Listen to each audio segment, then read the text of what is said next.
Assalamualaikum warahmatullahi wabarakatuh. Alhamdulillah, nahmaduhu wa nasta'inuhu wa nastaghfiruh.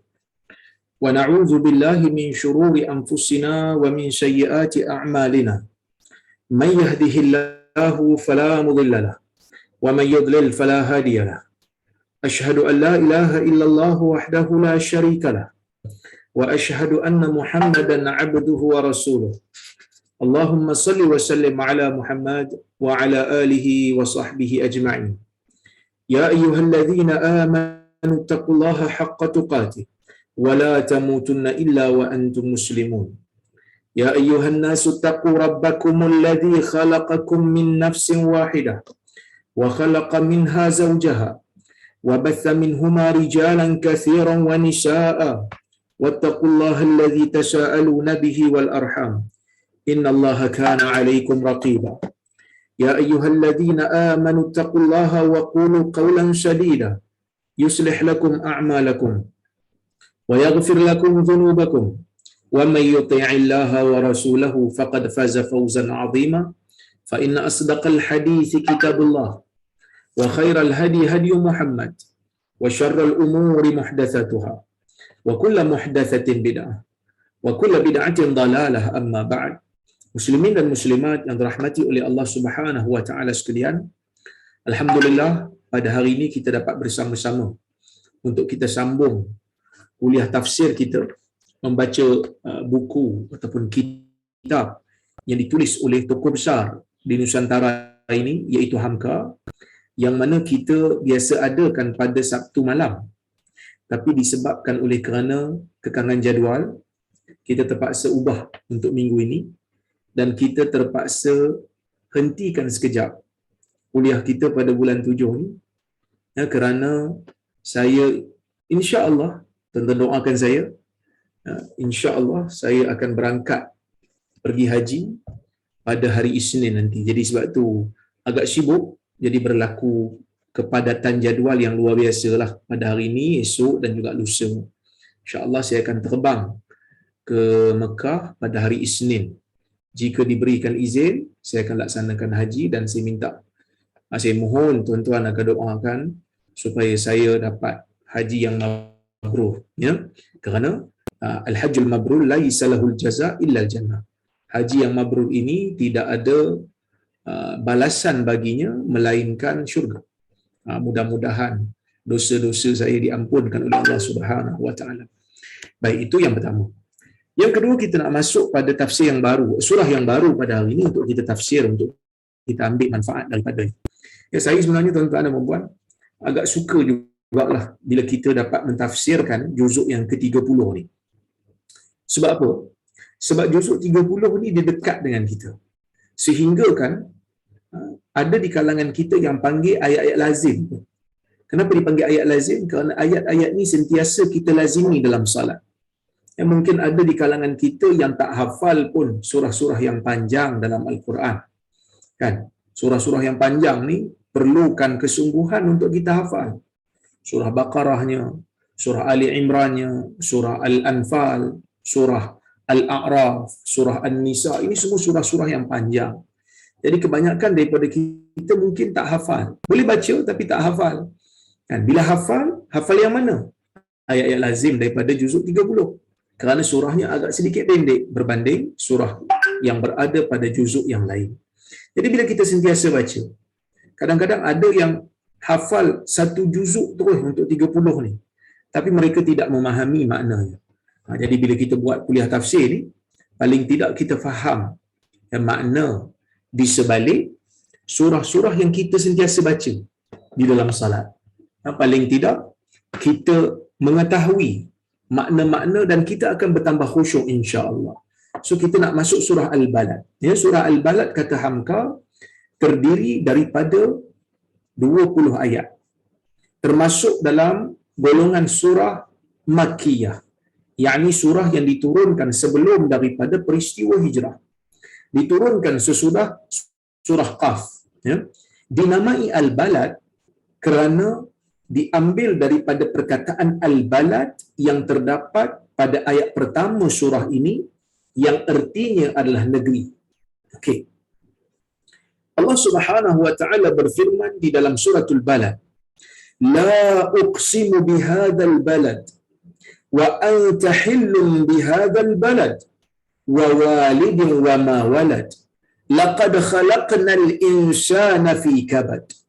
So kita ambil 4 ayat ni dulu dan kita akan mengambil faedah daripadanya. Allah Subhanahu wa taala menyebutkan dalam ayat yang pertama daripada surah ini, la uqsimu bihadzal balad. Kalau tak silap saya, kita telah pun menghuraikan makna la dalam surah-surah yang lain yang bermaksud sumpah. Tapi di sini Hamka mentafsirkan sekali lagi. Hamka tafsirkan sekali lagi pada kita dan dia bawakan pandangan-pandangan ulama. Dia kata apa kat situ? Ketika mentafsirkan surah 75 Al-Insan atau Ad-Dahar di juzuk 29. Ni bagi orang yang dah baca tafsir Hamka seluruhnya lah. Sebab kita baca 30, 29 kita tak baca. Jadi kita tak tahulah. Tapi Hamka telah membahaskan perbahasan ini pada juzuk 29. Telah kita huraikan juga agak panjang tentang erti sumpah. Peringatan Allah yang dimulai dengan la uqsim. Kan? Fala uqsimu bimawaqi'in nujum. La ni dalam bahasa Arab bermaksud tidak. Tidak ataupun jangan. Sama ada la nafi ataupun la nahi. La nafi maksudnya menafikan, bermaksud tidak. La adhabu ila hunak. Saya tak pergi ke sana.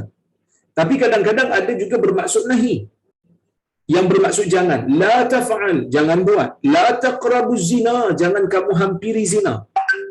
Jadi bila ada perkataan la di depan ayat yang pertama ini, adakah maksudnya nafi ataupun nahi? Adakah maksudnya nafi ataupun larangan? Adakah dia bermaksud penafian ataupun larangan? Ataupun dia bermaksud isbat, yakni menetapkan. Di sinilah ulama semisal Hamka ini dok bahas. Dia kata,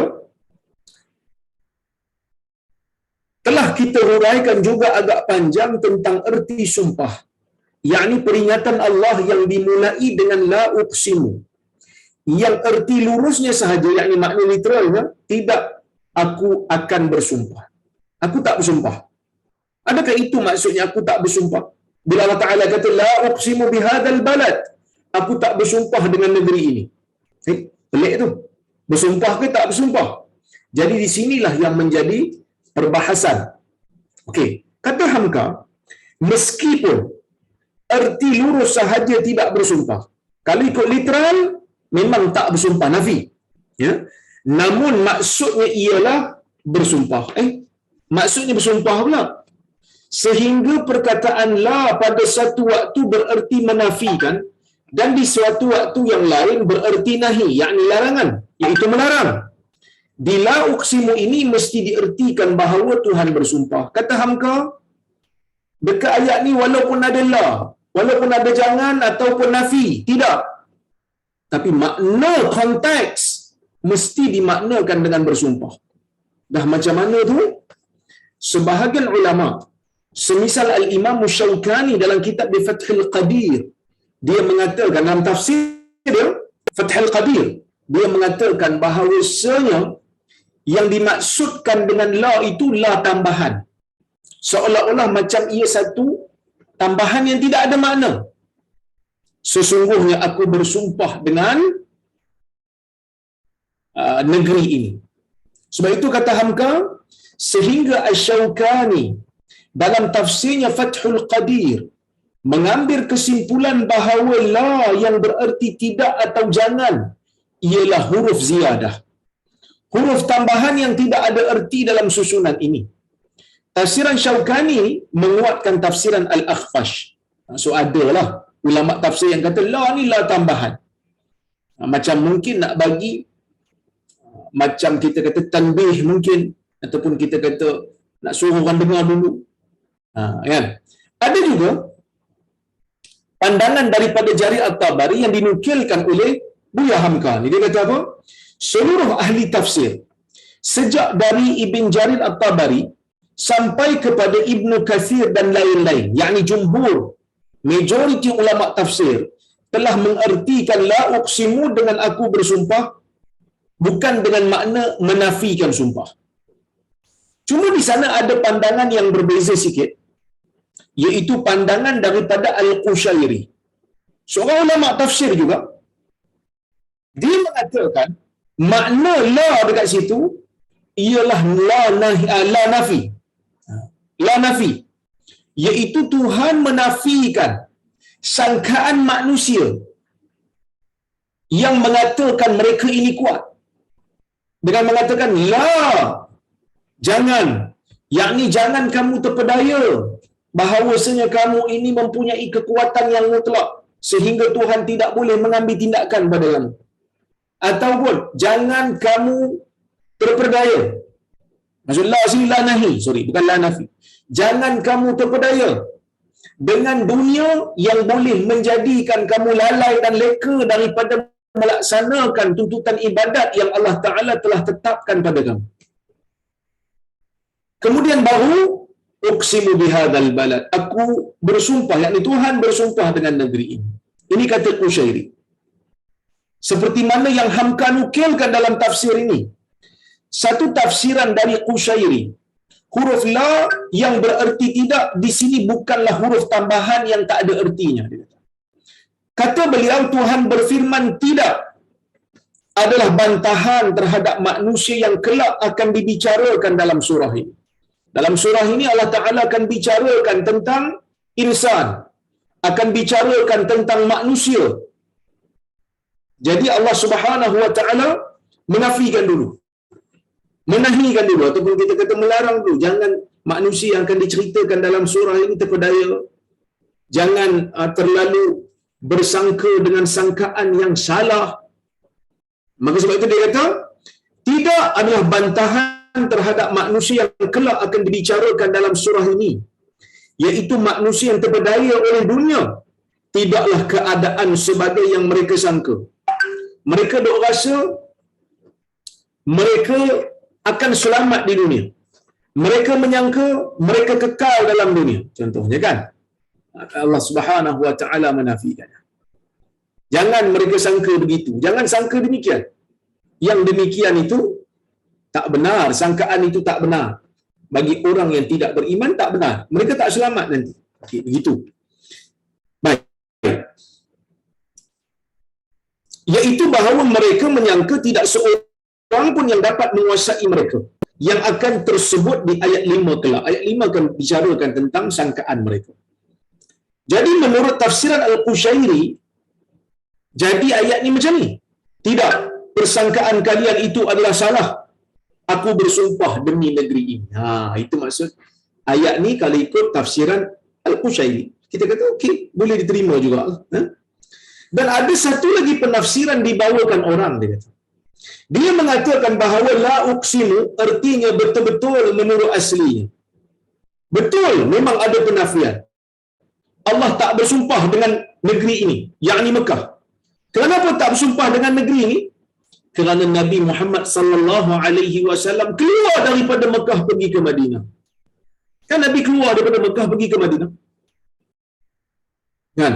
Dan kamu juga tidak akan duduk di negeri ini kerana kamu telah berpindah ke sana. Sebab itu dia kata, dia mengatakan bahawa la uqsimu artinya betul-betul menurut aslinya, iaitu aku tidak bersumpah demi negeri ini lagi, kerana engkau tidak ada lagi di dalamnya sesudah engkau keluar meninggalkannya, yakni hijrah. Tafsiran ini diriwayatkan oleh Al-Makki. Hamka tak apa setuju dengan tafsiran ni. Dia tak apa setuju sebab dia kata apa? Dia kata majoriti ulama mengatakan memang sumpah, bukan menafikan sumpah. Saya juga cenderung kepada pendapat yang kata ini sumpah. Sebab kalau kita nak ambil tafsiran ketiga ni, dia seolah-olah telah menafikan tarikh penurunan surah ini. Kerana kita tahu surah ini turun sebelum daripada hijrah. So mana ada Nabi keluar lagi? Nabi mesti ada dalam Mekah lagi kan? So nak kata dia adalah satu tafsiran yang menafikan Nabi tinggal di Mekah, tak betul lah. Kan tak betul. Sebab apa? Sebab Nabi still tinggal di Mekah waktu surah ni turun. Belum lagi hijrah berlaku. Okey, itu berkenaan dengan sumpah yang disebutkan dalam sumpah yang disebutkan dalam ayat yang pertama. Baik. Bila Allah Subhanahu wa taala kata la uqsimu bihadzal balad, aku bersumpah dengan negeri ini. Negeri mana? Negeri itu ialah Makkah. Makkah ataupun Bakkah. Kan? Kita dah sebut dalam kuliah tafsir sebelum ini. Bila Allah Subhanahu wa taala bersumpah dengan mana-mana makhluk, kebiasaannya makhluk itu adalah makhluk yang mulia. Kebiasaannya makhluk itu adalah makhluk yang penting. Bila Allah Ta'ala bersumpah dengan masa, kan, bersumpah dengan waktu duha, bersumpah dengan bintang, maka itu menunjukkan makhluk-makhluk itu penting. Dan bersumpah dengan makhluk ni hak mutlak Allah. Kita tak boleh. Kita bila nak bersumpah dengan nama Allah. Baik. Jadi bila Allah Ta'ala bersumpah dengan hadzal balad, ijma' ulama, kata Al-Imam Fakhr Razi dalam kitab dia Tafsir Al-Kabir. Imam Fakhr Razi kata ulama berijma'. Apa itu ijma'? Ijma' ni maksudnya sepakat semua sekali. Tak ada yang berbeza pendapat dalam isu ni, mengatakan balad yang disebutkan oleh Allah Azza wa Jalla di dalam ayat ini bermaksud Makkah. Makkah. Jadi bila kita kata Allah bersumpah dengan sesuatu makhluknya, menunjukkan makhluknya itu mulia ataupun penting, maka bila Allah Ta'ala bersumpah dengan Makkah, Makkah itu juga penting dan mulia. Kenapa Makkah menjadi mulia? Yang pertama, kerana Makkah itu adalah tanah haram. So tanah haram ni Makkah dan Madinah. Kalau Madinah itu diletakkan sebagai tanah haram oleh Nabi Muhammad sallallahu alaihi wasallam, tanah Mekah dijadikan tanah haram awal lagi sebelum daripada Madinah dijadikan tanah haram, iaitu di zaman Nabi Allah Ibrahim alaihi salam. Allah Subhanahu wa taala berfirman, "Wa man dakhalahu kana amina." Kan? Sesiapa yang masuk ke dalam bumi Mekah, maka dia akan selamat. Kerana dia adalah tanah haram. Itu yang pertama. Yang kedua, kelebihan Mekah ni dia kiblat orang Islam. Kiblat yang terakhir dan yang kekal. Sebelum ni kiblat orang Islam, sebelum ditukar ke Kaabah, kiblat orang Islam ialah Baitul Maqdis. Kan? Qad nara taqalluba wajhika fis sama' falanuwalliyannaka qiblatan tardaha fawalli wajhaka syatral masjidil haram. Kami melihat kamu wahai Muhammad mengangkat mukamu ke arah langit, minta supaya Allah Azza wa Jalla tukarkan kiblat. Tukarkan kiblat. Falanuwalliyannaka qiblatan tardaha, lalu kami pun palingkan kamu ke kiblat yang kamu suka. Fawalli wajhaka syatral masjidil haram, maka pada ketika itu fawalli wajhak, palingkan mukamu ke arah Masjidil Haram. Masjidil Haram di mana tuan-tuan? Masjidil Haram berada di Makkah. Kemuliaan Makkah ni, mana-mana manusia dalam dunia ni nak salat, tak kiralah dia dalam benua mana sekalipun, sama ada dia ni di Asia ke, dia di Australia ke, dia di Amerika ke, dia di Afrika ke, dia di kutub ke, bila dia nak salat, dia perlu menghadap ke Baitullahil Haram yang berada di Makkah Al-Mukarramah. Itu kemuliaan kedua yang ada pada Makkah. Kemuliaan yang ketiga tuan-tuan, apabila di Makkah ini terdapat pelaksanaan haji. Makkah tempat orang buat haji, tempat orang buat umrah. Allah Subhanahu wa taala berfirman, "Walillahi 'alan nasi hajjul bait man istata'a ilaihi sabila." Kan? Hak Allah ke atas manusia untuk mereka laksanakan haji bagi mereka yang berkemampuan. Laksanakan haji merupakan ibadat yang bercampur di antara ibadat badan dan juga ibadat harta. Ibadat badan pun ia, ibadat harta pun ia. Kerana haji memerlukan ibadat-ibadat yang berbentuk badan, umpamanya tawaf, umpamanya sa'i, umpamanya melontar, kan? Dan dia juga ibadat yang memerlukan belanja, iaitu memerlukan zad wal rahilah, memerlukan kenderaan, memerlukan bekalan.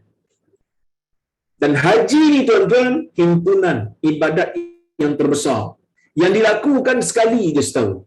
Umrah tak apa, boleh buat banyak kali. Tapi haji sekali saja. Kerana Zulhijjah cuma datang sekali. Okey. Di sana juga terdapatnya maqam Ibrahim. Wattakhidhu min maqami Ibrahim musalla. Ambillah maqam Ibrahim itu sebagai musalla, sebagai tempat untuk kamu bersalat. Jadi tuan-tuan dan puan rahmati Allah sekalian, inilah kelebihan yang ada di Mekah.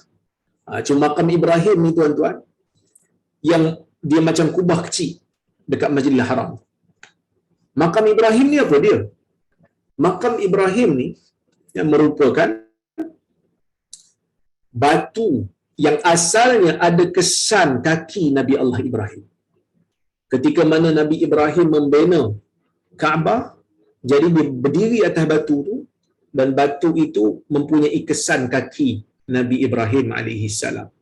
Tetapi di sana terdapat, ya, orang kata apa, manusia di zaman terkemudian telah, kita panggil apa, macam menggosok-gosok batu tu, tak tahulah, mungkin nak ambil berkat ke apa ke, kan, maka hilang kesan. Yang ada sekarang ni cuma satu tanda aja lah, dia tak ada kesan dah. Kesan tu telah pun inmaha, kata tafsir, kata Ibnu Katsir dalam tafsir dia. Ya, sebab itu Ibnu Katsir mengkritik pandangan, mengkritik perbuatan orang-orang yang suka menggosok makam Ibrahim ni. Sedangkan Allah Subhanahu wa taala, Ibnu Katsir mengkritik, bukan Ibnu Katsir mengkritik, Ibnu Katsir menukilkan pandangan orang yang mengkritik. Itu pandangan Qatadah, yang mana Qatadah kata Allah Taala suruh solat kat situ, bukan suruh gosok-gosok. Tapi pada zaman tu umat dah mula duk gosok-gosok. Ya. Maka bila dah gosok-gosok, hilanglah kesan tu. Hilang kesan tu. Sebab tu Syekh Ibn Utsaimin, ya, dia mengatakan makam Ibrahim tu memang sabit lah. Ya. Memang ada yang dalam kaca tu, ya, batu tu. Tetapi kesan tapak kaki tu dah tak ada lah. Ya. Kesan tapak kaki tu mungkin terlalu lama juga pun dia jugalah, kan. Yang ada lubang dalam tu yang kita tengok ada, itu hanya kita panggil tanda semata-mata. Dia telah pun, kesan dia pun telah hilang menurut Qatadah, riwayat Qatadah yang dibawakan oleh Ibnu Katsir dalam tafsir. Okey.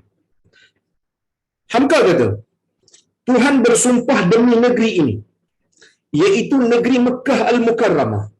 Dan apabila Tuhan telah mengambilnya menjadi sumpah, artinya ialah bahawa Tuhan memberi ingat kepada kita betapa pentingnya negeri itu. Mekah ni benda negeri penting lah, kan, sebab kiblat kita. Ya? Walaupun ada sebahagian orang kadang-kadang disilap faham, dia ingat orang Islam sembah batu. Kan? Dia kata tu, orang Islam sembah batu, macam mana kata, nak sembah batu pula? Tu, sembah Kaabah. Kita kata kita bukan sembah Kaabah. Dan kalau tak sembah, kenapa kena pandang Kaabah? Kita kata kita pandang Kaabah sebagai arah sahaja. Sebagai arah saja. Kalau tak ada arah, jadi orang Islam ni dia tak ada tempat nak menghadap. Kan? Habis tu tak dinamakan sembah batu, bukan tak. Kerana kalaulah satu ketika Kaabah itu roboh, ataupun Kaabah itu dialih pergi tempat lain, adakah kita akan pusing di tempat lain? Tak. Kita akan menghadap ke tempat tapak yang sama. Kerana itulah kiblat yang Allah Subhanahu wa taala tetapkan bagi kita. Jadi kalaulah kata takdir Allah, na'udzubillah, kita sayang Kaabah kerana dia syiar.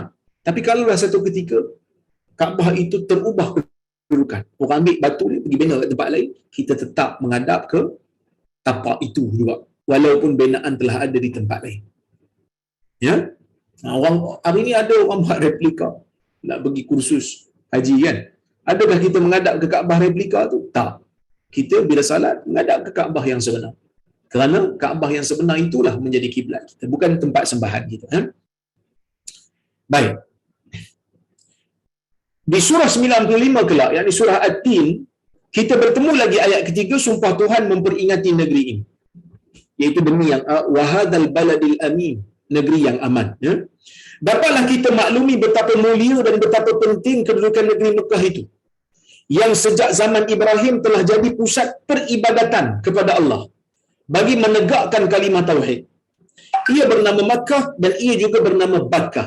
Makkah ataupun Bakkah. Kenapa dua? Mungkin nak bagi keringanan dari sudut lafaz.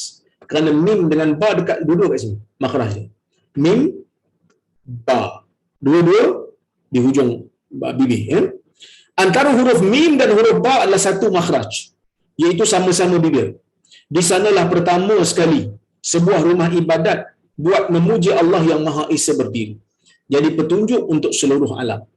Di sana terdapat makam Ibrahim. Di situ berdiri Kaabah, didirikan oleh Nabi Ibrahim, dibantu oleh anaknya Ismail sebagai pusat tempat beribadat bagi manusia, dan beberapa surah yang lain. Dan di sinilah lahirnya Nabi Muhammad sallallahu alaihi wasallam. Jadi kita dah tahulah mulianya Mekah ni apabila dia tempat ibadat yang pertama yang dijadikan sebagai tempat himpunan manusia. Dibina oleh Nabi Allah Ibrahim kan. Diteruskan di zaman Nabi Allah Ismail sampailah kepada Nabi kita Muhammad, dan syariat itu dikekalkan. Ya, baik. Kemudian Allah Subhanahu wa taala menyebutkan wa anta hillum bihadzal balad. Wa anta hillum bihadzal balad. Perkataan hil boleh dimaknakan dengan pelbagai makna. Kalau tuan-tuan tengok kitab-kitab tafsir, ada pelbagai tafsiran. Tafsir yang masyhur dan tafsir ini dipegang oleh Hamka. Wa anta hillum bihadzal balad, dan engkau mendiami negeri ini. Engkau berada di Mekah ini. Sebab itu kita kata ayat ni turun sebelum daripada hijrah. Sebab memang ayat ni bagi tahu Nabi sallallahu alaihi wasallam ya berada di Mekah ketika surah ini turun, iaitu berada sebelum daripada hijrah. Okey. Wa anta hillum bihadzal balad, engkau berada di bumi Mekah ini, dan Mekah menjadi mulia, bertambah kemuliaannya bila engkau wahai Muhammad mendiami negeri ini, kerana engkau itu sendiri adalah mulia. Ini tafsiran pertamalah. Tafsiran ini kata maksud hil kat situ Nabi duduk dekat negeri Mekah sebelum daripada hijrah, dan Mekah menjadi mulia dengan kehadiran Nabi ataupun dengan mendiamnya Nabi SAW di Mekah. Itu yang pertama. Yang kedua, anta hil wa anta hillum bihadzal balad, maksudnya orang kafir menganggap kamu wahai Muhammad halal untuk mereka bunuh dan halal untuk mereka halal. Sedangkan orang kafir itu sangat-sangat menghormati kemuliaan Mekah. Orang kafir ni, kafir Quraisy ni, mereka membesarkan Kaabah. Mereka menghormati bumi Mekah. Sebab itu tanah haram ni orang kafir Quraisy tahu. Bahkan mereka tidak berperang di tanah haram. Mereka menghormatinya. Tapi bila sampai tang Nabi Muhammad sallallahu alaihi wasallam, mereka membantah Nabi Muhammad sallallahu alaihi wasallam. Mereka lawan Nabi Muhammad sallallahu alaihi wasallam. Mereka menggunakan segala apa yang ada untuk menghalang dakwah Nabi sallallahu alaihi wasallam daripada tersebar di Mekah, daripada orang dok follow Nabi ni di Mekah. Ya. Maka ini yang menjadi makna yang mengatakan Nabi sallallahu alaihi wasallam itu dianggap halal oleh orang kufar Quraisy. Seolah-olah Allah Taala nak sindir orang Quraisy. Kamu membesarkan Masjidil Haram, kamu membesarkan Kaabah, tetapi dalam masa yang sama kamu menghalalkan pembunuhan manusia yang kamu benci, iaitu Muhammad sallallahu alaihi wasallam. Ini sindiran. Kalau ikut makna inilah.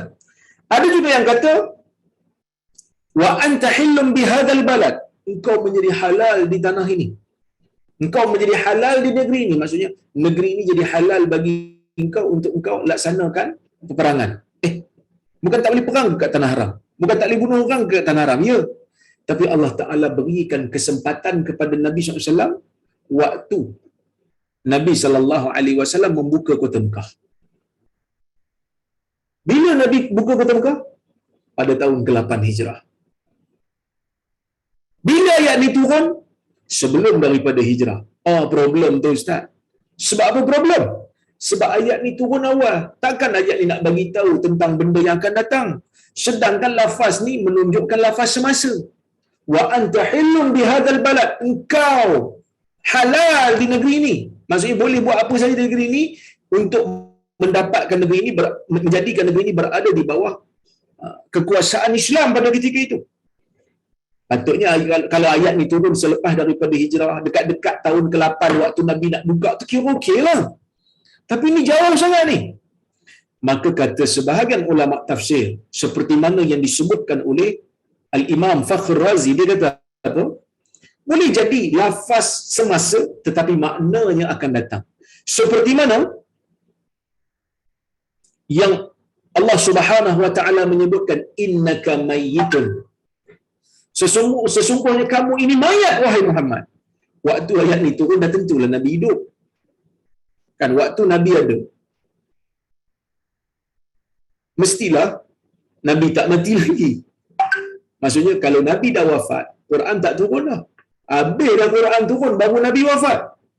Kalau lepas Nabi wafat, lepas Nabi menjadi mayat, macam mana kita nak tahu ayat tu turun ke tak turun? Sebab dia seorang dia terima wahyu. Kan? Maka yang ni menjadi problem lah. Menjadi problem. Jadi kita kata mayat dalam ayat ni maksudnya apa? Mayat dalam ayat ni bermaksud sesuatu yang akan datang. Innaka mayyitun. Sesungguhnya kamu akan menjadi mayat wahai Muhammad. So sama macam ayat ni lah.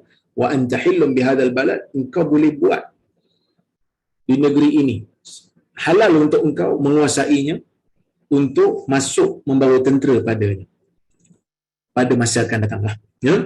Baik. Ada juga yang kata lafaz yang semasa ni apabila digunakan untuk makna akan datang, nak bagi tahu benda tu pasti. Tak ada siapa boleh halang. Wa anta hillum bihadzal balad, engkau akan masuk ke negeri ini, menguasainya, membawa tentera. Dan tidak ada siapa pun yang boleh halang janji Allah ini.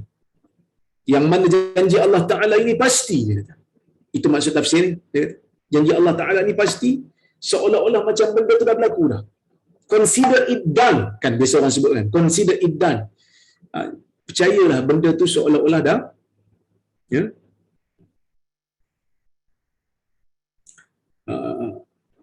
seolah-olah benda tu dah jadi, walaupun benda tu akan datang. Kan, macam kita pergi kedai mamak, mamak tarik satu, siap dia kata, padahal belum siap lagi.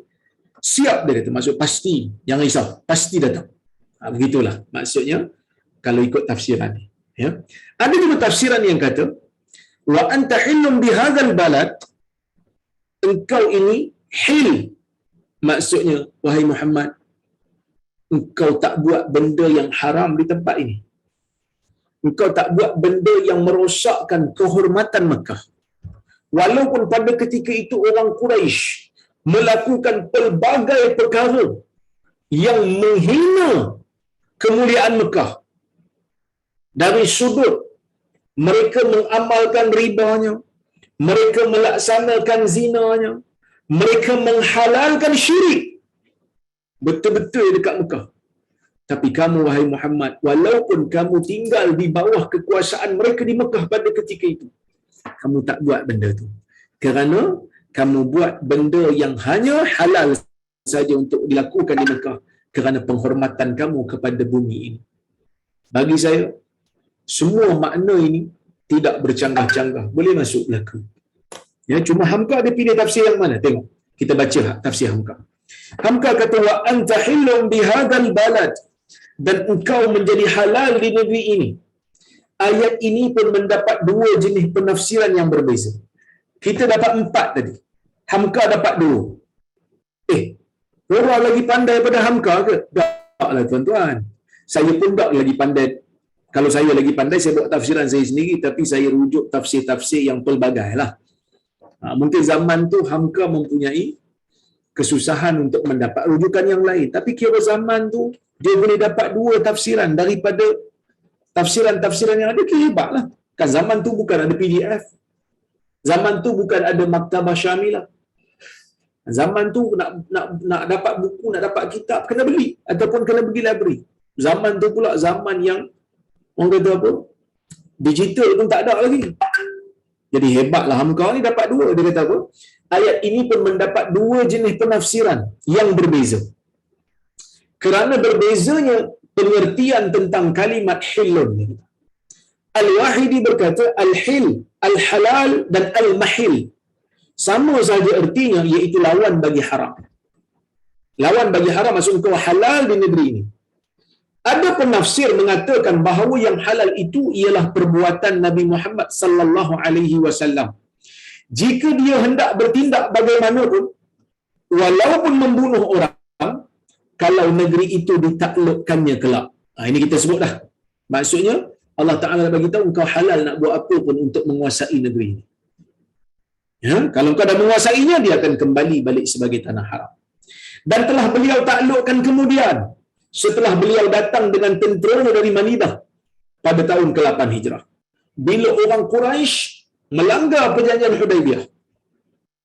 Bila Bani Bakar langgar perjanjian Hudaibiyah dengan Nabi Muhammad sallallahu alaihi wasallam, maka pada ketika itu Nabi datang bawa tentera. Orang-orang yang berasal daripada Mekah dan orang Muhajirin datang ke Madinah, ke Mekah untuk menguasai balik Mekah. Dan bila Nabi menguasai balik Mekah, Nabi bawa tentera. Nabi pecahkan berhala-berhala. Ya. Jadi tuan-tuan, kalau kita baca sejarah ni, kita akan tahu bahawasanya betapa berkuasanya Allah Subhanahu wa taala dalam kita kata apa, dalam menentukan perkara yang Allah Taala inginkan. Betul-betul berkuasa. Kenapa saya kata begitu? Dalam tempoh 8 tahun. Dalam tempoh 8 tahun Allah Subhanahu wa taala mentakdirkan Nabi SAW membawa kekuatan nak kuasai balik kota Mekah. Yang mana kalau kita tengok sebelum tu, 8 tahun sebelum, kita dapati bagaimana orang Islam itu dihina, orang Islam itu ditindas, orang Islam itu ada yang dibunuh, ada yang diseksa, diherdik, dicerca, dikutuk, dimalukan oleh orang Quraisy, diketawakan oleh orang Quraisy. Kerana mereka pada ketika itu tak ada kekuatan. Tak ada kekuatan langsung pada masa itu. Sehingga kan Khabbab bin Al-Arat mengadu kepada Nabi sallallahu alaihi wasallam. Ala tad'u lana, ala tastansiruna ya Rasulullah, tidakkah kamu berdoa untuk kami? Ya Rasulullah, tidakkah kau minta tolong kepada Allah untuk kemenangan kami? Kenapa dia berkata begitu? Kerana dia diseksa dengan dahsyat. Tak tahan dah dia. Tak tahan dia. Tapi Nabi SAW berpesan dengan dia, Islam ni akan menang. Wallahi la yutimmanna Allah hadzal amr hatta yasira rakib min Sana'a ila Hadramaut la yakhafu illa Allah. Demi Allah, Allah akan laksanakan, Allah Ta'ala akan sempurnakan kemenangan bagi agama ini. Sehingga orang yang berjalan daripada Sana'a ke Hadramaut tidak takut melainkan hanya takut kepada Allah. Ini janji Nabi sallallahu alaihi wasallam. Bila Nabi janji ni? Nabi janji ni waktu Nabi sendiri pun ditindas. Nabi solat di depan Kaabah, orang-orang Quraisy siap tawarkan siapa nak letak perut unta di atas kepala Nabi waktu Nabi sedang solat, silakan. Dapat hadiah lagi. Ketawakan Nabi SAW. Sehingga Nabi tak boleh bangun. Dibersihkan kepala Nabi itu oleh Fatimah. Fatimah pun menangis. Sedih kerana ayahnya ditindas. Kan? Tetapi apabila Nabi berada di Madinah, Nabi bersama dengan Muhajirin dan Ansar membina kekuatan demi kekuatan dengan sabar. Nabi bina kekuatan baru. Akhirnya Nabi berjaya menguasai kota Mekah yang asalnya menindas Nabi, yang asalnya menyiksa Nabi. Allahu Akbar, tuan-tuan. Ini kuasa Allah. Sebab itu bila turun di surah An-Nasr, surah kemenangan, surah pembukaan, surah bantuan daripada Allah Subhanahu wa taala, maka Allah Subhanahu wa taala perintahkan Nabi untuk buat apa? Allah Subhanahu wa taala kata, "Idza jaa nasrullahi wal fath wa ra'aitan nasa yadkhuluna fi dinillahi afwaja." Apabila datang kepada kamu nasrullahi wal fath, bantuan daripada Allah dan pembukaan, kemenangan, wa ra'aitan nasa yadkhuluna fi dinillahi afwaja, kamu melihat manusia masuk ke dalam agama Allah beramai-ramai, berbondong-bondong masuk dalam agama Allah. Fasabbih bihamdi rabbika wastaghfir. Bertasbihlah dengan memuji Tuhan. Bertasbihlah kepada Allah dengan memuji Tuhan. Kenapa? Kerana kemenangan itu datang bukan kerana kita semata-mata. Bukan kerana kita pandai taktik, bukan kerana kita pandai susun strategi, bukan kerana senjata kita semata-mata. Tak. Itu semua adalah sebab belaka. Itu semua adalah kita panggil wasilah belaka. Penentuan yang sebenar ialah Allah yang memberikan kemenangan kepada kita. Perhitungan yang sebenar ialah apabila Allah mengizinkan kemenangan itu berlaku atas kita. Kalau Allah Ta'ala tak izin, buatlah macam mana pun kita tak boleh menang. Dengan perancangan yang rapi ketika mana peperangan Uhud, tetapi kehendak Allah mengatakan orang Islam kalah di Uhud. Kalah orang Islam. Kalah orang Islam. Tapi bila mana Allah Azza wa Jal mentakdirkan pembukaan kota Mekah, tak ada siapa boleh halang. Tak ada siapa boleh halang. Allah Maha berkuasa. Abu Sufyan pada masa itu punya takut. Masa itu dia tak Islam lagi. Dia punya takut.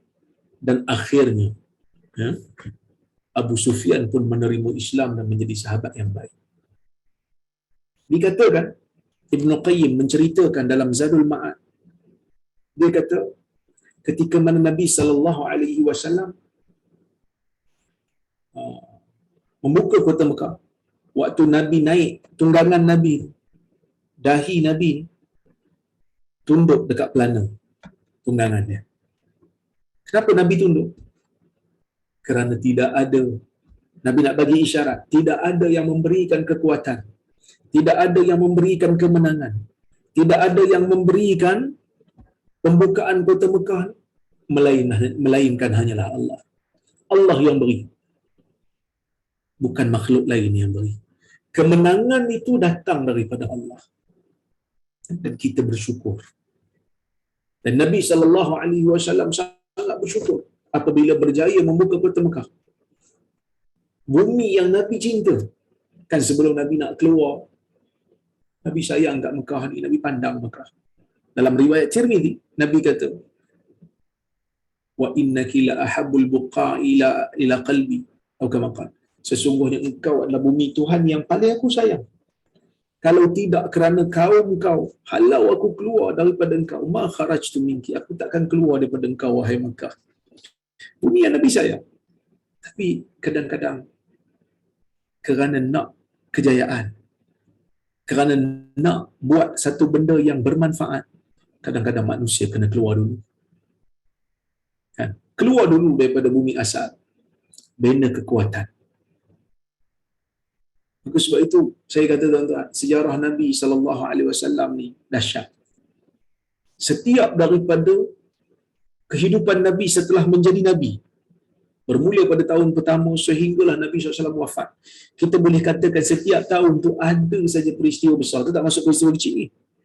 Ada je peristiwa besar yang berlaku dalam kehidupan Nabi sallallahu alaihi wasallam sehingga kita kata Nabi ni tak rehat. Ya.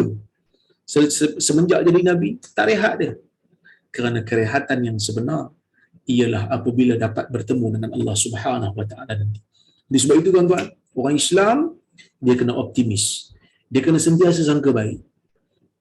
Dan kadang-kadang kita rasa benda tu impossible nak dapat. Tapi dengan usaha, dengan ketekunan, dengan doa, dengan tawakal, kalau benda tu ditakdirkan oleh Allah Subhanahu wa taala, tak ada siapa boleh halang. Allah akan bagi kat kita. Sebab itu contohlah, selalu zikir yang kita baca selepas salat, la ilaha illallah wahdahu la syarika lahul mulku wa lahul hamd yuhyi wa yumit wa huwa ala kulli syai'in qadir. Allahumma la mani'a lima a'tait wa la mu'tiya lima mana'at wa la yanfa'u dzal jaddi minkal jadd. Ini selalu kita baca. Apa dia kita doa? La ilaha illallah wahdahu la syarika lah. Tidak ada Tuhan. Tidak ada sebarang Tuhan yang disembah melainkan Allah. Dialah satu-satunya. Tidak ada sekutu baginya. Yuhyi wa yumit. Dialah yang menghidupkan, dia yang mematikan. Wa huwa ala kulli syai'in qadir. Dialah berkuasa ke atas setiap sesuatu. Allahumma la mani'a lima a'tait. Ini penting. Allahumma la mani'a lima a'tait. Wahai Tuhan, tidak ada penghalang kalau Engkau nak bagi. Tidak ada penghalang bagi apa yang Kau telah berikan. Wala mu'tiya lima mana'at. Dan tidak ada yang mampu memberi apabila Engkau halang, wahai Tuhan. Wala yanfa'u dzal jaddi minkal jadd. Dan orang yang mempunyai kekayaan, orang yang mempunyai harta itu, kekayaannya itu sekali-kali tidak akan memberi manfaat kepada dia untuk dia lari daripada balasan Allah di neraka, di akhirat nanti. Jadi kita bila baca ni kita kena hayati. Allahumma la mani'a lima a'tait. Wahai Tuhan, tak ada yang halang kalau Engkau nak bagi. Wala mu'tiya lima mana'at. Kalau Tuhan bagi tak ada siapa boleh halang. Kadang-kadang kita bila nak sebut apa takut. Nak bertindak mengikut bertindak mengikut tuntutan syarak jadi takut. Takut sebab apa? Takut sebab takut rezeki tersekat. Takut miss soru. Ini saya sebut ni kadang-kadang orang agama pun terlibat sekali. Kenapa aku tak nak sebut? Kau orang marah. Kau orang marah, Ustaz. Jadi kalau orang marah ni payah sikit. Susah saya nak ceramah dah. Ni problem. Ini problemnya. Ya. Marah tu dijadikan, marahnya orang tu dijadikan sebagai matlamat dia. Dia tak nak orang marah kat dia. Supaya dia boleh senang terus mendapat tempat, menjaga reputasi. Sedangkan itu bukan dituntut oleh Allah. Allah Ta'ala tuntut daripada kita untuk bercakap benar. Nabi pun, sebelum daripada jadi Nabi, reputasi baik. Tapi lepas jadi Nabi, orang Mekah hina dia, tuduh dia macam-macam. Jadi sebab itu, kita kena yakin dengan apa yang ada dalam janji Allah.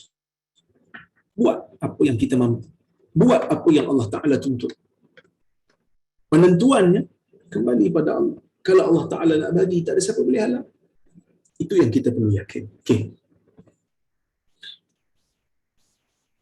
Ibnu Abbas menjelaskan, engkau halal membunuh siapa saja yang engkau rasa patut dibunuh, jika engkau masuk ke sana kelak.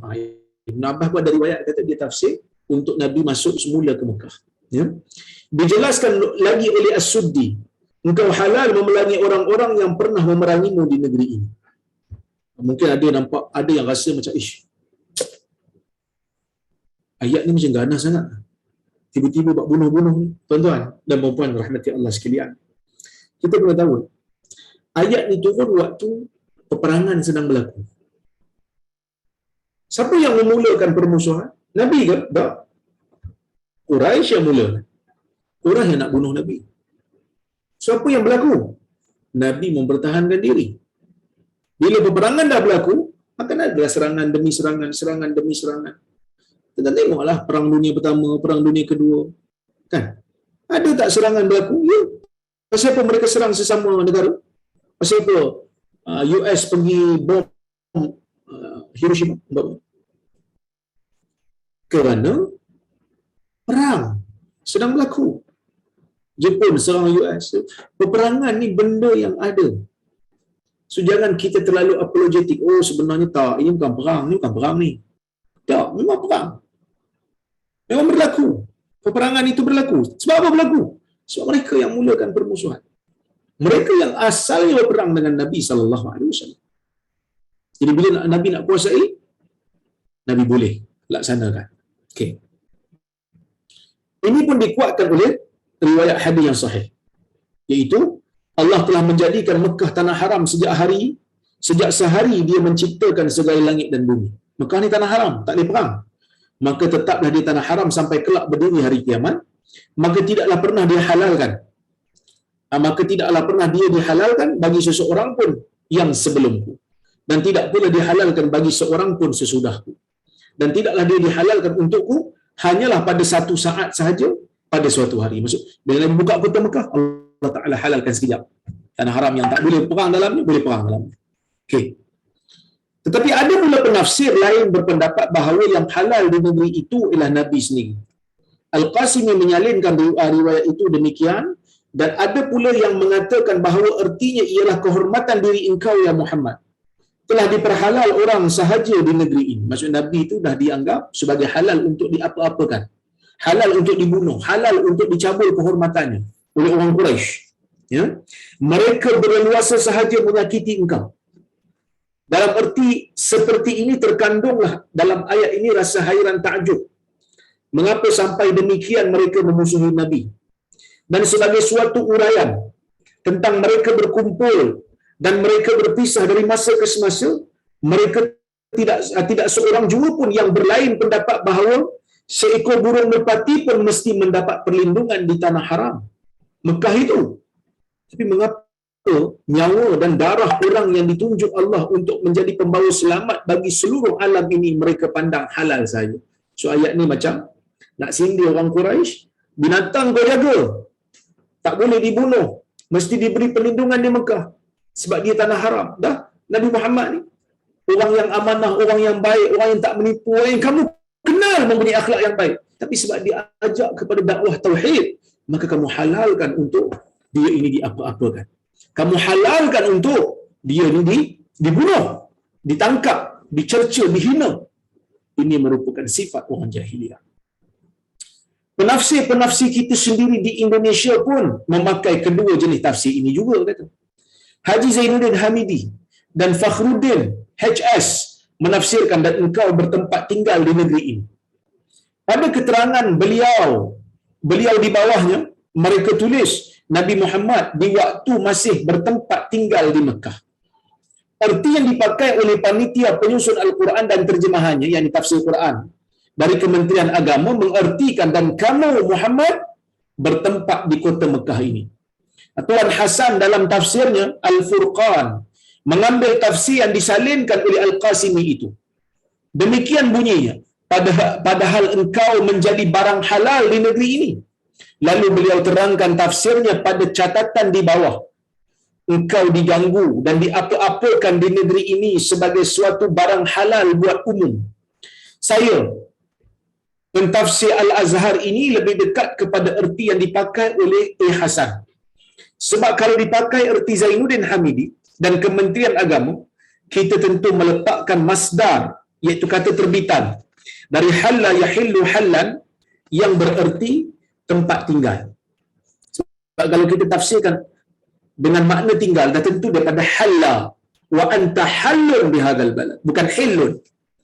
Sedang ayat ini bacaannya ataupun qiraatnya, baris yang ada dalam mushaf ialah hillun, yang berasal daripada perkataan halal, yang menurut yang dijelaskan oleh Al-Wahidi di atas tadi. Al-hillu, al-halal dan al-mahil. Artinya satu je. Lawan daripada yang haram, iaitu halal. Dan ihsan, menjadikan huruf waw di permulaan ayat ini menjadi waw hal. Sedangkan dalam keadaan la uqsimu bihadzal balad wa anta hillun bihadzal balad. Demi negeri ini, yakni negeri Mekah. Aku bersumpah, kata Tuhan, aku bersumpah demi negeri Mekah ini. Wa anta hillun bihadzal balad. Sedangkan engkau dianggap halal dalam negeri ini. Dalam keadaan engkau dianggap tidak bermaruah di negeri ini oleh orang-orang Quraisy. Okey. Iaitu padahal engkau jadi barang halal di negeri ini. Maka dapatlah kita fahamkan penafsiran ihsan. Negeri ini menjadi perhatianku sungguh-sungguh. Aku ambil berat tentang negeri ini. Sampai ia aku jadikan sumpah kemuliaan. Tetapi engkau sendiri dipandang oleh penduduknya sebagai seorang yang halal dam, darahnya halal. Boleh dibunuh sesuka hati. Jadi sebab itu kita tak boleh mengambil pandangan orang tempatan tanpa melihat hujah. Kadang-kadang manusia ni disuka simplistik. Pandangan simplistik. Dia tu orang negeri dia pun tolak dia. Dia negeri, dia orang dia tu keluarga dia pun tolak dia. Kau nak kira keluarga tolak, tuan-tuan? Ada tak Nabi yang keluarganya tak beriman dengan dia? Ada tak Nabi yang anaknya tak beriman dengan dia? Ada tak Nabi yang pak saudara dia tak beriman dengan dia? Ada. Nabi Lut umpamanya isteri dia tak mau beriman dengan dia. Nabi Nuh umpamanya anak dia ada yang tak beriman dengan dia. Nabi Muhammad sallallahu alaihi wasallam bapa saudara seperti Abu Lahab, seperti Abdul Muttalib, seperti Abu Talib. Abu Talib tak mau beriman dengan dia. Kan? Jadi jangan kita jadikan pandangan orang tanpa melihat kepada hujah sebagai satu keputusan untuk kita buat pada diri kita. Datang seorang pendakwah, tengok hujah pun tidak. Tapi kita kata, tak boleh ni. Sebab orang negeri dia pun tolak dia. Tak betul ni. Kan? Orang negeri dia pun tak percaya dengan dia. Kalau itu hujah yang kita biasa guna, Nabi Muhammad sallallahu alaihi wasallam juga takut-takut kita tolak. Sebab Nabi juga pada peringkat awal ditolak di Mekah. Orang tak mau ikut dia. Kan? Bila yang orang ikut Nabi ni? Orang Mekah ni bila ikut Nabi ni? Kebanyakannya. Walaupun adalah sebenarnya muhajirin yang ikut Nabi. Tapi penguasa-penguasa, orang-orang besar, orang-orang politik, taklah sangat. Sehingga kan apabila Nabi menguasai Mekah semula. Itu pada tahun ke-8. Lewatlah. Orang Madinah terima Nabi dan muhajirin. Nabi membuka kekuatan, menyusun strategi di Madinah. Sebab tu Madinah ni tempat yang penting. Kedudukan dia penting dalam Islam. Sebab itu Nabi SAW kata apa? Ayatul iman hubbul ansar wa ayatul nifaq bughdul ansar. Hadis riwayat Bukhari. Tanda keimanan itu ialah apabila kamu cinta kepada ansar. Tanda kemunafikan itu kamu benci kepada ansar. Kita bila dengar cerita ansar jadi suka. Jadi sayang pada ansar. Sebab ketika orang Mekah, majoriti orang Mekah tak percaya dengan Nabi Muhammad sallallahu alaihi wasallam, hina Nabi, halau Nabi. Orang Madinah lah yang terima, beri Nabi tempat tinggal, beri Nabi negara, beri Nabi kekuasaan untuk memerintah Madinah. Siapa yang dibagi ni? Orang Madinah bagi. Orang yang asalnya tidak ada kedudukan yang tinggi pun pada masyarakat Arab pada ketika itu. Sebab yang tinggi adalah Quraisy. Orang Madinah ni diketawa-ketawakan aja oleh orang Arab zaman itu, kerana Madinah ni bumi yang penuh dengan wabak, bumi yang tak ada apa-apa kepentingan pun, bumi petani lah orang kata. Dia bukan macam bumi traders Mekah. Mekah ni bumi perniagaan, businessman, korporat. Ini bumi petani je. Sebab itu Abu Jahal ketika mana ditikam oleh dua orang Ansar, dua pemuda Ansar, kan disebut, dia kata tak ada ke orang yang lebih gagah yang boleh tikam aku. Aku ditikam oleh orang yang biasa-biasa menjadi hina. Abu Lahab ni kira Abu Jahal ni kira sombong saja. Tapi sunnatullah, mana-mana manusia yang takabur ni Allah Ta'ala matikan dia dalam keadaan hina. Sebab tu kita jangan takabur, tuan-tuan. Takut kita mati hina. Na'udzubillah. Sombong manusia ni Allah Ta'ala ajar dia mati hina. Fir'aun umpamanya mati dalam air. Kan? Sedangkan air ni, kalau nak kata lemah budak lah kan zaman tu. Tapi Fir'aun mati dengan hina. Yang kedua, Abu Jahal mati kerana ditikam oleh budak muda Ansar, petani je. Untuk apa? Untuk Allah Ta'ala tunjukkan kemuliaannya. Kamu sombong pada Allah, maka Allah Subhanahu Wa Ta'ala hinakan kamu di saat kematian kamu. Jadi sebab itu, tuan-tuan, kita jangan sombong. Pesan bagi diri kita, pada anak kita, jangan sombong. Jangan takabur. Kerana sombong ni bukan pakaian kita, bukan hak kita, bukan milik kita. Ia adalah hak Allah. Allah Ta'ala mutakabbir. Tak apa, kerana dia Tuhan. Kita tak payah. Okey? Baik. Kemudian Allah Ta'ala kata, sumpah lagi, wa walidin wa ma walad, dan demi yang beranak, demi yang diperanakkannya. Siapakah yang dituju Tuhan dengan mengambil sumpah dengan walid? Wa walid yang bererti ayah, dan wa ma walad iaitu apa yang dia anakkan, apa yang dilahirkan. Ya, baik. Menurut tafsir Mujahid dan Qatadah dan lain-lain, yang beranak atau ayah itu yang dimaksudkan Tuhan ialah Nabi Adam, ayah dari seluruh manusia. Yang diperanakkan ialah kita, yakni seluruh keturunan Adam. Ini pandangan pertama.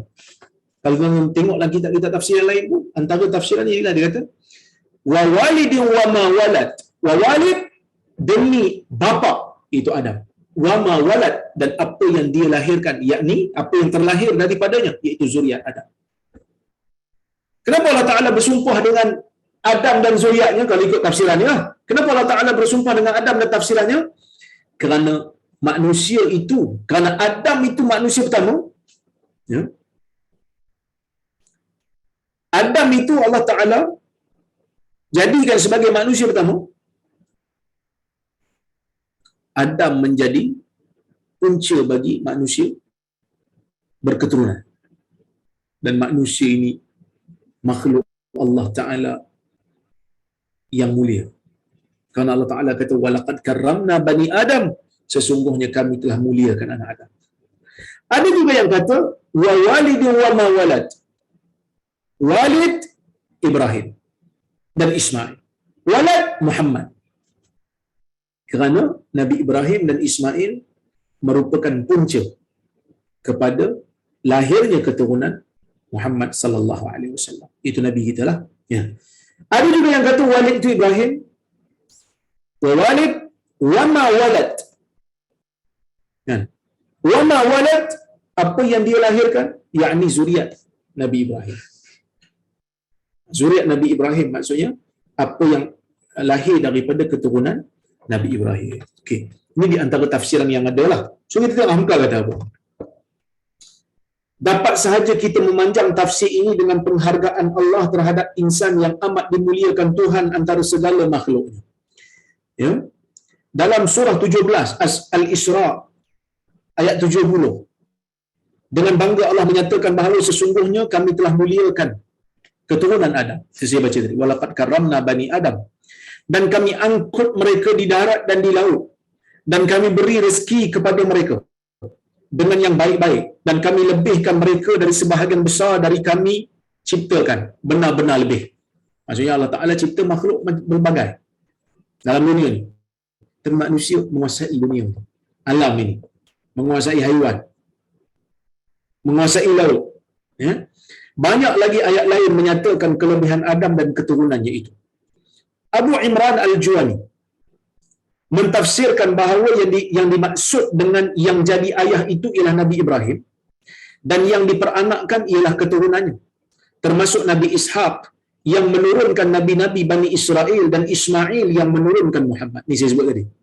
Tetapi Ibn Jarir At-Tabari menyatakan dengan tegas bahawa yang dimaksud dalam ayat ni nyata sekali, iaitu segala orang yang jadi ayah dan segala anak yang diperanakkan oleh si ayah itu, iaitu manusia ni berketurunan, dan demi manusia yang berketurunan-keturunan. Itu maksud kalau ikut Ibn Jarir At-Tabari yang dinukilkan oleh Hamka.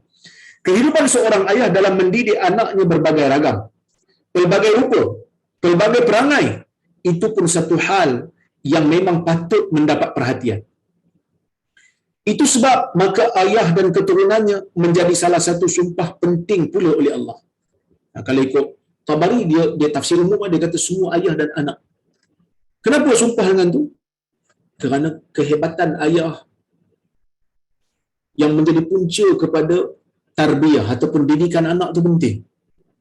Ayah dia tak boleh ambil, orang kata apa, ambil mudah dalam mendidik anak, dia tak boleh lepas tangan. Sebab itu dalam Quran banyak diceritakan nasihat ayah, iaitu Luqman kepada anaknya. Kan? Ayah kena jadi pendidik kepada anak, pendisiplin, pemberi nasihat yang baik. Jangan asyik bagi pada mak kan. Sebab kadang orang kata, mak nasihat macam-macam. Jangan buat tu, jangan buat ni, pesan. Bila tak ayah, ingat pesan mak. Tak boleh begitu. Ayah kena juga ambil peranan menasihati anak supaya anak ingat nasihat ayah. Seperti mana Luqman menasihati anaknya. Baik. Harta benda dan anak keturunan adalah perhiasan hidup di dunia. Namun yang kekal hanyalah amal saleh juga. Seorang ayah dapat membangga dengan anak-anaknya waktu mereka masih kecil. Tetapi setelah anak itu menjadi dewasa, belum tentu anak itu akan dapat dibanggakan. Teringatlah saya bahawa pada tahun 1991 dia kata, ketika Muhammad Nasir menjadi Perdana Menteri Republik Indonesia, di tengah hebatnya percaturan politik, Nasir mendapat percubaan. Putera laki-lakinya terbenam hanyut sedang berenang di salah satu permandian di Jakarta sehingga meninggal dunia. Di antara yang datang takziah almarhum Haji Agus Salim, filsuf tua, dalam bersalam menyatakan turut berduka cita, telah berkata kepada Nasir, tidak usah saya terangkan lagi, bersyukurlah kepada Tuhan kerana anak ini meninggal di saat engkau masih berasa bangga dengan dia. Ini satu benda yang macam mengejutkan jugalah kan. Biasa bila anak tu meninggal dunia, kita mestilah kita jumpa kawan kita, kita kata sabar, kita tahu dia sedih. Tapi tiba-tiba Agus Salim ni, Haji Agus Salim bagi satu ucapan kepada Pak Nasir, satu ucapan yang macam pelik. Dia kata, bagus kau anak kau meninggal waktu kau tengah bangga dengan dia. Kata Hamka, saya tafakur mendengarkan ucapan orang tua itu dan telah berlalu lebih 20 tahun sampai sekarang. Kian saya renungkan maksud perkataan filsuf besar itu. Filsuf ni maksudnya ahli falsafah. Memang anak sebelum dia dewasa masih pasti dapat kita banggakan. Anak masih kecil, kita bangga dengan anak kita. Ya? Nanti kalau dia telah dewasa dan telah bertindak sendiri dalam hidupnya, tidaklah kurang orang tua yang makan hati berulam jantung. Kau punya bahasa ni dekat betul dengan bahasa Melayu. Makan hati berulam jantung, kita punya bahasa. So Amka sebelah kita je Sumatera, Melayu. Dia kata tidaklah kurang orang tua, bila anak dah besar, dia kata tidak kuranglah orang tua yang bermakan hati berulam jantung melihat perangai anak. Lain yang diceritakan, lain yang tumbuh dalam hidup anak ini. Kadang-kadang bertolak belakang, kadang-kadang tak jadi macam mana yang kita nak. Di dalam ayat ini disebutkan wawalidin, yang bererti demi seorang ayah. Kita cenderung menumpangkan diri dalam tafsiran Ibn Jarir bahawa sumpah peringatan itu bukan berkhusus kepada Nabi Adam dan Nabi Ibrahim sahaja. Maksudnya Hamka dia cenderung kepada pandangan At-Tabari. Tabari kata wawalid, dia tak spesifik, dan demi bapa dan apa yang dia lahirkan, anak-anak dia, keturunan dia. Sebab kalimat walid spesifik, nakirah, tak spesifik. Kalau al-walid baru spesifik, ayah itu, baru dia boleh jadi Nabi Adam. Yang ni wawalidin, sangat-sangat unspesifik, tak spesifik pun. Ayah yang mana? Mana-mana ayah? Okey. Dia adalah nakirah. Siapa yang belajar bahasa Arab dia tahu nakirah ni bila tak ada alif lam dia nakirah lah. Ada alif lam dia jadi makrifah. Kecuali pada nama orang lah. Nama tempat macam Makkah dia makrifah, dia spesifik. Ada nama tempat. Tapi kalau perkataan biasa yang bukan nama tempat, yang bukan nama orang, kalau tak ada alif lam ni, biasanya dia nakirah. Maksud dia tak spesifik. Baik. Yang bererti tidak ditentukan kepada orang tertentu, dia tak spesifik. Bahkan mencakup barang mana ayah sahaja pun. Sambungannya wama walad yang bererti apa yang dia peranakkan, keturunan yang dia hasilkan. Kalau diingat bahawa yang diperanakkan itu tentu saja manusia, tentu hendaknya bukan memakai ma yang bererti apa, yang melainkan memakai man yang bererti demi orang yang dia peranakkan. Tetapi kerana yang dimaksud bukan menyebut orangnya, melainkan menyebut macam ragam perangainya, pembawaan, kelakuan, kepintaran, kebodohan, kekayaan dan kemiskinan, maka yang tepat ma bukan man. Saya faham tak? Dalam bahasa Arab ni, ma tu apa? Man tu siapa? Ma tu untuk barang. Man tu untuk orang. Sepatutnya, kalau nak merujuk kepada manusia, dan itu Allah Ta'ala kata, wa walidi wa man walad. Wa man walad. Demi bapa dan demi siapa yang bapa itu lahirkan. Yang bapa itu keturunan kan. Tapi kenapa Allah Ta'ala tak guna perkataan man kat sini? Hamka kata di sini ada isyarat yang lebih penting daripada Allah, iaitu dia guna ma, apa. Bukan siapa, tapi apa. Kenapa Allah Ta'ala gunakan apa? Kerana yang penting itu bukan tubuh yang dilahirkan. Kerana tubuh manusia ni sama saja. Walaupun warna kulit berbeza, tapi ada kepala, ada tangan, ada kaki, ada jantung, ada jiwa, ada hati, ada perut, semua sama. Yang penting di sisi Allah, wama walad, apa yang berada pada jasad itu, dari sudut perwatakannya, dari sudut akhlaknya. Maka sebab itu digunakan ma. Dan Hamka sambung lagi, laqad khalaqnal insana fi kabad. Sesungguhnya kami menciptakan manusia itu dalam keadaan susah payah. Kabad ni ada banyak maksudlah. Ada yang kata kabad ni kesusahan. Kesusahan ni boleh jadi kesusahan dunia. Kerana manusia ni bila dicipta, dia duduk dalam perut ibu dia yang sempit. Susah. Kemudian bila dia lahir ke dunia, perlu disusukan dia. Kan? Perlu disusukan dia, itu pun susah bagi ibu dia. Kemudian bila dia besar, dia perlu cari nafkah untuk diri dia, dia perlu cari belanja untuk diri dia, kena pergi kerja. Kesusahan dunia. Ada juga yang kata kesusahan sewaktu melakukan ibadah.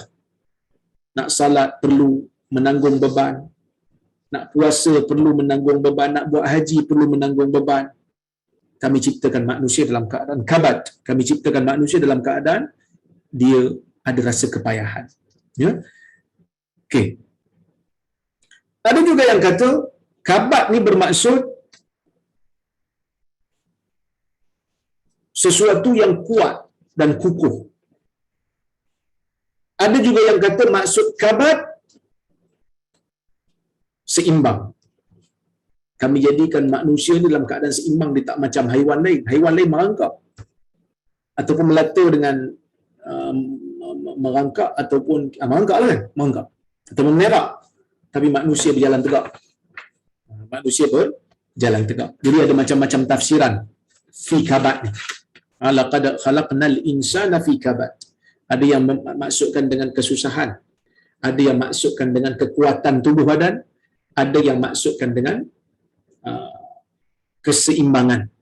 Okey, tengok Hamka kata apa. Setelah berturut-turut mengemukakan 3 jenis sumpah peringatan. Apa dia? Mekah sebagai kota terpenting, tempat Kaabah berdiri. Muhammad yang begitu berat dan mulia, tugasnya berdiam di Mekah itu, namun darahnya dipandang halal saja oleh kaumnya. Yang ketiga, bersumpah lagi demi pentingnya kehadiran ayah dan pentingnya pula anak yang diperturunkannya, iaitu yang diketurunankannya. Masuklah Tuhan kepada apa yang dimaksudkannya, memperingatkan bahawa dia telah menciptakan manusia tidak terlepas daripada susah payah. So, Hamka ambil tafsiran pertama. Susah payah itu bahagian yang tidak terpisah dari hidup. Tidak bernama hidup kalau tidak ada kesusahan. Tak nama hidup kalau tak ada kepayahan. Kadang-kadang kita mengeluh, susahlah, payahlah. Tak ada hidup yang tak susah, tak ada hidup yang tak payah. Semua susah. Ya?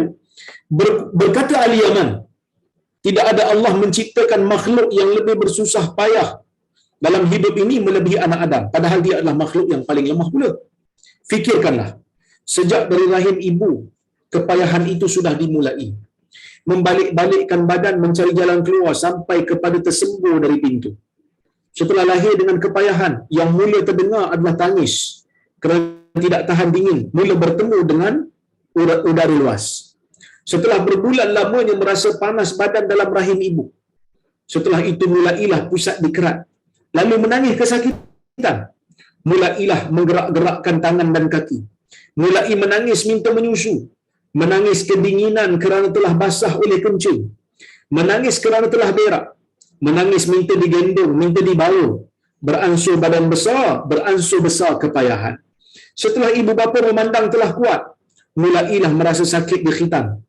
Setelah selesai di khitan, mulailah dimasukkan ke sekolah. Sejak dari kelas 1 sekolah rendah sampai sekolah tinggi bertemu kesusahan menghafal, kepayahan mengulang pelajaran, ketakutan mendapat angka merah. Dan kalau maju sekolah, orang tua susah dan melarat.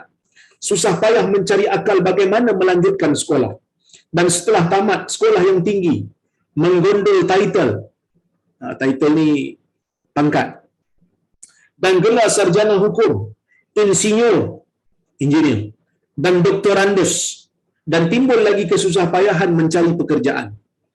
Dan setelah sampai berumah tangga, timbul lagi kesusahan menafkahi isteri, kemudian mengemudikan anak. Timbul lagi kesusah payahan lantaran umur yang lanjut. Setelah isteri dan anak berdiri berkeliling, timbul lagi kesusahan menyediakan rumah yang layak tempat diam, kenderaan yang layak untuk perhubungan. Setelah rumah tempat tinggal siap dan kenderaan telah sedia, timbul lagi kesusah payahan memperjodohkan anak-anak. Yang perempuan supaya bersuami, yang laki-laki supaya beristeri. Setelah semuanya itu selesai, rumah sudah ada, anak-anak sudah kahwin, yang laki telah keluar bersama isteri, yang perempuan telah keluar di bawah suaminya, tinggallah awak telah tua dalam kesepian ditinggalkan anak cucu. Setelah datang usia tua, segala penat, payah mulailah terasa. Kaki mulai penat, tangan mulai pegal, jadi kaku. Mata mulai kabur, gigi mulai goyah dan gugur, uban mulai bertabur, telinga mulai pekak, kepala sakit-sakit dan pening, akhirnya ditutup semuanya dengan mati. Oleh sebab itu, maka kepayahan dan kesusahan adalah bahagian dari hidup. Dalam itulah Tuhan menciptakan kita. Sehingga walau pekerjaan baik atau pekerjaan buruk, semuanya meminta kepayahan. Sehingga memberikan nafkah batin kepada isteri pun meminta tenaga dan kepayahan. Oleh sebab itu, sia-sialah semata-mata orang yang menghabiskan usia dengan segala sesuatu baik dan buruk. Pasti payah kalau kepayahan itu kerana yang buruk. Maksud dia kata, kita dah hidup payah. Patutnya bila dah hidup payah, kepayahan itu menghasilkan kesenangan di akhirat. Kalau payah di dunia, menghasilkan kepayahan lagi di akhirat, maka rugilah dia. Tirmizi menyimpulkan usia habis dalam kepayahan itu dalam sepatah dan 2 patah kata. Sudah payah, tidak memperhatikan apa yang perlu, menghabiskan masa pada yang tidak perlu. Ini benda yang menyakitkan. InsyaAllah tuan-tuan, pada kuliah akan datang, kita akan sambung lagi tafsiran ayat ke-5 sehingga ayat yang ke-10 dan begitulah seterusnya dalam surah Al-Balad ini. Mudah-mudahan ada manfaat untuk kita bersama. Saya tengok kalau ada soalan ataupun komentar.